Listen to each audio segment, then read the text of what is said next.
Hi dears, welcome to Variety Recipes. ഇന്ന് ഞാൻ നിങ്ങൾക്ക് ഒരു സ്നാക്കിൻ്റെ റെസിപ്പിയാണ് ഷെയർ ചെയ്യാൻ പോകുന്നത്. എളുപ്പത്തിൽ ഉണ്ടാക്കാൻ പറ്റിയ ഒരു സ്നാക്കാണിത്. ഇത് ബ്രേക്ക്ഫാസ്റ്റ് ആയിട്ടും ഈവനിങ് സ്നാക്കായിട്ടും ഉപയോഗിക്കാം. കുട്ടികൾക്ക് വളരെ ഇഷ്ടപ്പെടുന്ന ഒരു സ്നാക്കായിരിക്കും ഇത്. അപ്പോൾ നമുക്കിത് എങ്ങനെയാണ് ഉണ്ടാക്കുന്നതെന്ന് നോക്കാം. ഒരു ബൗളിലേക്ക് 3/4 കപ്പ് നേരിയ ചൂടുള്ള വെള്ളം എടുക്കുക. 1/2 കപ്പ് ഒഴിച്ച് പിന്നെ ഒരു 1/4 കപ്പും കൂടി ഒഴിക്കാം. 3/4 കപ്പ് വെള്ളമാണ് ഇതിന് വേണ്ടത്. ഇതിലേക്ക് 2 ടേബിൾ സ്പൂൺ പഞ്ചസാര ചേർക്കുക. 1 ടീസ്പൂൺ ഇൻസ്റ്റൻറ്റ് ഈസ്റ്റും കൂടി ചേർത്തിട്ട് ഒന്ന് മിക്സ് ചെയ്ത് കൊടുക്കുക. നല്ലതുപോലെ മിക്സ് ചെയ്യണം. പഞ്ചസാരയൊക്കെ നല്ലതുപോലെ അഴുക്കണം. അതിനുശേഷം മൂടി വെച്ച് 10 മിനിറ്റ് റെസ്റ്റ് ചെയ്യാം. 10 മിനിറ്റിന് ശേഷം തുറന്ന് ഒന്നുകൂടി മിക്സ് ചെയ്ത് കൊടുക്കാം. ഇപ്പോൾ ഈസ്റ്റൊക്കെ നന്നായിട്ട് പൊങ്ങി വന്നിട്ടുണ്ട്. ഒന്നുകൂടി മിക്സ് ചെയ്തതിന് ശേഷം നമുക്ക് ഇതിലേക്ക് ടേസ്റ്റിനുള്ള ഉപ്പ് ചേർക്കാം. ഉപ്പ് ചേർത്ത് ഒന്നുകൂടി മിക്സ് ചെയ്യാം. 2 ടേബിൾ സ്പൂൺ ഒലിവ് ഓയിൽ ചേർക്കുക. ഒലിവ് ഓയിൽ അല്ലെങ്കിൽ ഗീയോ ബട്ടറോ ചേർക്കാം, അല്ലെങ്കിൽ ഏതെങ്കിലും ഓയിൽ ചേർത്താലും മതിയാകും. ഇതിലേക്ക് 2 കപ്പ് മൈദ മാവ് ചേർത്ത് നല്ലതുപോലെ മിക്സ് ചെയ്യാം.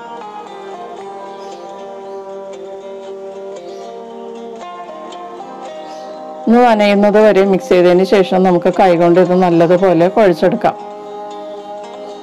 നന്നായിട്ട് തേച്ച് കുഴക്കുക. 10 മിനിറ്റ് കുഴച്ച് കഴിയുമ്പോഴേക്കും നല്ലൊരു മാവ് നമുക്ക് കിട്ടും. നല്ല സ്മൂത്തായിട്ടുള്ള മാവ്. 10 മിനിറ്റ് നന്നായിട്ട് കുഴച്ച് കഴിയുമ്പോൾ ഇതുപോലെ കിട്ടും. ഇനി ഇതിൻ്റെ പുറത്തേക്ക് കുറച്ച് ഓയിൽ തടവിയതിന്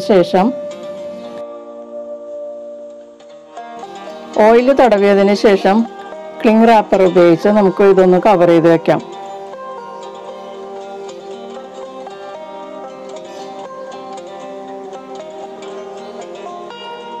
കവർ ചെയ്തതിന് ശേഷം 1 മണിക്കൂർ റെസ്റ്റ് ചെയ്യാൻ വെക്കാം. അപ്പോൾ ഇത് നന്നായിട്ട് പൊങ്ങി വരും. 1.5 മണിക്കൂർ 2 മണിക്കൂറൊക്കെ വെച്ചാൽ നല്ല സ്മൂത്തായിട്ടുള്ള മാവ് കിട്ടും. നമുക്കിപ്പോൾ 1 മണിക്കൂർ റെസ്റ്റ് ചെയ്യാൻ വെക്കാം. 1 മണിക്കൂറിന് ശേഷം നമുക്ക് ഈ റാപ്പർ എടുത്ത് മാറ്റാം.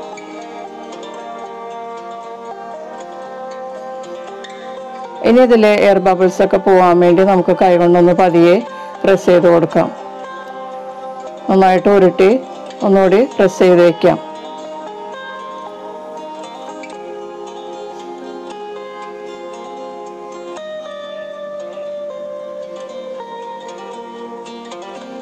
ഇനി നമുക്കിത് ഒരു പലകയിലോട്ട് മാറ്റാം.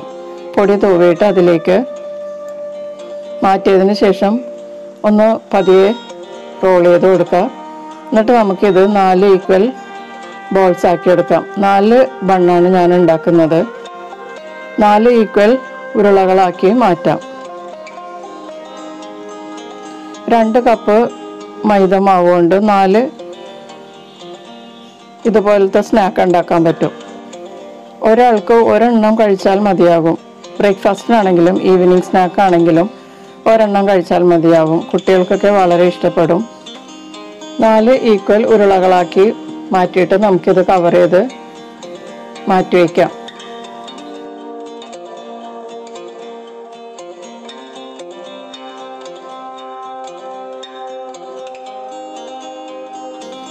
ഇപ്പോൾ 4 ഈക്വൽ ഉരുളകളാക്കി മാറ്റിയിട്ടുണ്ട്. ഇനി നമുക്കിത് കവർ ചെയ്ത് വെക്കാം, ഡ്രൈ ആയി പോകാതിരിക്കാനായിട്ട്. ഇനി നമുക്കിതിലേക്ക് വേണ്ടത് ഡാർക്ക് ഫാൻറ്റസി ബിസ്ക്കറ്റാണ്. ചോക്കോ ഫിൽസ് ഉള്ള ബിസ്ക്കറ്റാണ് ഞാൻ ഉപയോഗിച്ചിരിക്കുന്നത്. അപ്പോൾ നല്ല ചോക്ലേറ്റിൻ്റെ ടേസ്റ്റ് ഉണ്ടാവും നമ്മൾ ബണ്ണുണ്ടാക്കി കഴിയുമ്പോഴേക്കും. നമുക്കിത് ഈ റാപ്പറിനുള്ളിൽ നിന്ന് എടുത്ത് പുറത്തേക്കാം. 4 ഉരുളകൾക്ക് 4 ബിസ്ക്കറ്റാണ് ഞാൻ എടുത്തിരിക്കുന്നത്. ഇനി ഇതിലേക്ക് കുറച്ച് പാല് കൂടി വേണം. ഇത്രയും സാധനങ്ങളാണ് നമുക്ക് വേണ്ടത്. നമ്മൾ കവർ ചെയ്ത് വെച്ചിരിക്കുന്ന ഓരോ ഉരുളകൾ എടുത്തിട്ടും നമുക്ക് നടുഭാഗം ഒന്ന് കുഴിച്ചെടുക്കാം.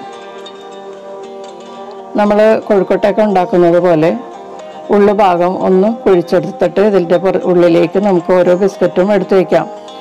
ബിസ്ക്കറ്റ് പാലിൽ മുക്കിയിട്ട് വേണം എടുത്തു വയ്ക്കാനായിട്ട്. അപ്പോൾ ഇത് കുറച്ച് വെറ്റാകും. അല്ലെങ്കിൽ ഇത് ഡ്രൈ ആയിട്ടിരിക്കുന്നതുകൊണ്ട് ബണ്ണിൻ്റെ ഹ്യൂമിഡിറ്റി ഇത് വലിച്ചെടുത്തു കഴിഞ്ഞാൽ ബണ്ണ് പൊങ്ങാതെ കല്ല് പോലെ ഇരിക്കും. അപ്പോൾ അതുകൊണ്ട് നമ്മൾ ഇതുപോലെ നനച്ചിട്ട് വെക്കണമെന്നാണ് നല്ലത്. ബിസ്ക്കറ്റ് വെച്ചതിന് ശേഷം അരികിൽ നിന്ന് നന്നായിട്ട് നടുവിലേക്ക് കൂട്ടിയിട്ട് നല്ലതുപോലെ മാവെല്ലാം കൂട്ടിയെടുത്തിട്ട് ഗ്യാപ്പില്ലാതെ നന്നായിട്ട് യോജിപ്പിച്ച് വയ്ക്കാം.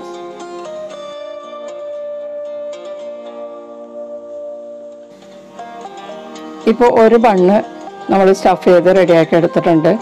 ഇത് നമുക്ക് ബട്ടർ തേച്ച ഒരു ബട്ടർ പേപ്പറിൻ്റെ പുറത്തേക്ക് മാറ്റാം. അതിനുശേഷം കവർ ചെയ്ത് ഡ്രൈ ആയി പോകാതിരിക്കാനായിട്ട് മാറ്റി വയ്ക്കാം.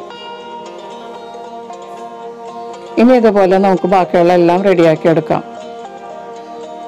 അപ്പോൾ ബാക്കിയുള്ള എല്ലാം റെഡിയാക്കി എടുത്തിട്ടുണ്ട്. നമ്മളുടെ 4 ബണ്ണും സ്റ്റഫ് ചെയ്തെടുത്തിട്ടുണ്ട്. ഇനി ഇത് അരമണിക്കൂർ നമുക്ക് റെസ്റ്റ് ചെയ്തിട്ട് എടുക്കാം. അരമണിക്കൂറിന് ശേഷം ഈ ബണ്ണെല്ലാം നന്നായിട്ട് പൊങ്ങി വന്നിട്ടുണ്ട്. ഇനി നമുക്ക് കവറിങ് മാറ്റിയിട്ട് എഗ്ഗ് വാഷ് ചെയ്യാം.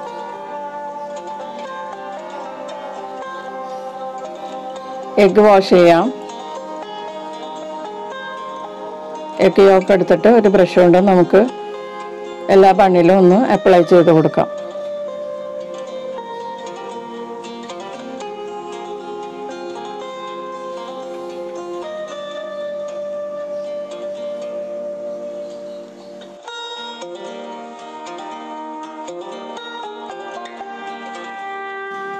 അപ്പോൾ ബണ്ണെല്ലാം എഗ്ഗ് വാഷ് ചെയ്തെടുത്തിട്ടുണ്ട്. ഇനി നമുക്കിത് ബേക്ക് ചെയ്യാൻ വയ്ക്കാം. ഒരു പ്രീ ഹീറ്റഡ് പോട്ടാണ് ഞാൻ എടുത്തിരിക്കുന്നത് ബേക്ക് ചെയ്യാൻ വേണ്ടിയിട്ട്. നന്നായിട്ട് ചൂടായിരിക്കുകയാണ്. ഇതിൻ്റെ പുറത്തേക്ക് നമുക്ക് ഈ ബണ്ണ് വെച്ച് കൊടുക്കാം. നമ്മൾ ആ ബട്ടർ പേപ്പർ ഒന്ന് പതിയെ വലിച്ച് എടുത്താൽ അതിൻ്റെ പുറത്തേക്ക് നന്നായിട്ട് ഇടാൻ പറ്റും.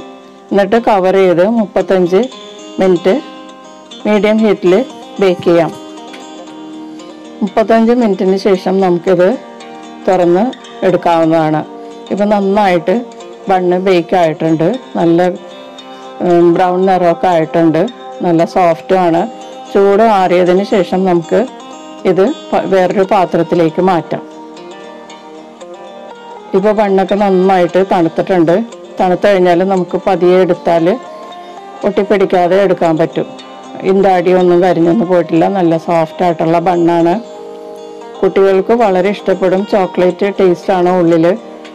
നല്ല ചോക്ലേറ്റ് ക്രീമായിട്ടാണ് ഇരിക്കുന്നത്. നമുക്കിതൊന്ന് കട്ട് ചെയ്ത് നോക്കാം.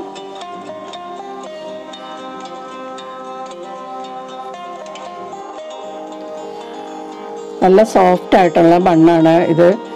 ബ്രേക്ക്ഫാസ്റ്റിനും ഈവനിങ് സ്നാക്കായിട്ട് ഉപയോഗിക്കുക. കുട്ടികൾക്കൊക്കെ വളരെ ഇഷ്ടപ്പെടും. ഉള്ളിൽ ചോക്ലേറ്റ് ഉള്ള ബണ്ണായതുകൊണ്ട് കുട്ടികൾക്കൊക്കെ വളരെ ഇഷ്ടപ്പെടും. അവരെ നിർബന്ധിക്കാതെ തന്നെ അവർ കഴിക്കും. മുതിർന്നവർക്ക് കഴിക്കാനും വളരെ നല്ലതാണ്. അപ്പോൾ ബ്രേക്ക്ഫാസ്റ്റായിട്ടും ഈവനിങ് സ്നാക്കായിട്ടും ഉപയോഗിക്കുക. എല്ലാവരും ഒന്ന് ട്രൈ ചെയ്ത് നോക്കുക. നിങ്ങളുടെ അഭിപ്രായങ്ങൾ അറിയിക്കുക. നമുക്ക് വീണ്ടും മറ്റൊരു റെസിപ്പിയിൽ കാണാം. Thank you.